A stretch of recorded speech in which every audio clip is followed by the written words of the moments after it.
The death toll from the devastating earthquake that struck southern Turkey and northwestern Syria on Monday has risen to more than 24,000. The number of deaths in Turkey has exceeded 20,665, while the number in Syria has risen to more than 3,500.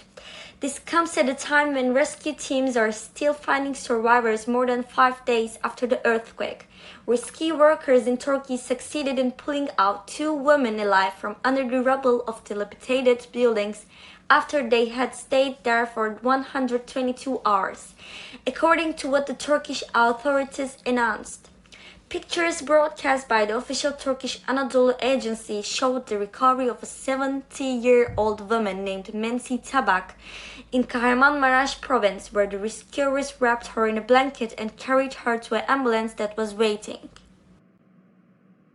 The agency said that the second rescued woman, Masala Çiçek, 55 years old, was pulled out with injuries from a dilapidated building in Diyarbakır, the largest city in southern Turkey. Video clips showed that child, Yağız Ulaş, with his eyes open, wrapped in a thermal blanket and taken to a field hospital. Rescue workers carried his mother, who was pale and dizzy, on a stretcher. Fuat Oktay, the Turkish vice president, told reporters last night that 77 people were rescued from the rubble in the past 24 hours in an effort involving 31,000 rescuers distributed in the affected areas.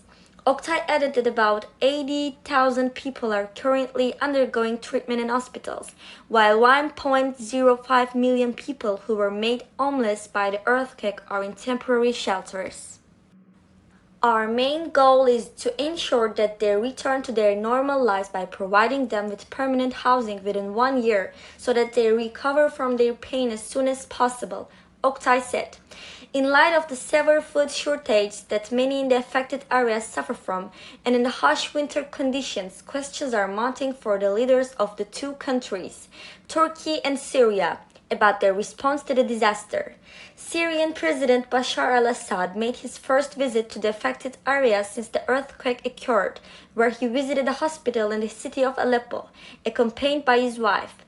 His government has approved the delivery of humanitarian aid across the front lines in the century 12-year-old civil war, a move that will speed aid to the millions of people. The United Nations High Commissioner for Human Rights has called for an immediate ceasefire in Syria to allow aid to be delivered to the region. At this difficult time in Turkey and Syria, we call for the urgent delivery of aid to all those in need, the UN Human Rights Office said. The United Nations said the world had not yet stood on the brink of catastrophe. For its part, the outlawed Kurdistan Workers' Party (PKK), classified as a terrorist organization by Ankara and its Western allies, announced a temporary halt to the fighting in order to facilitate relief work.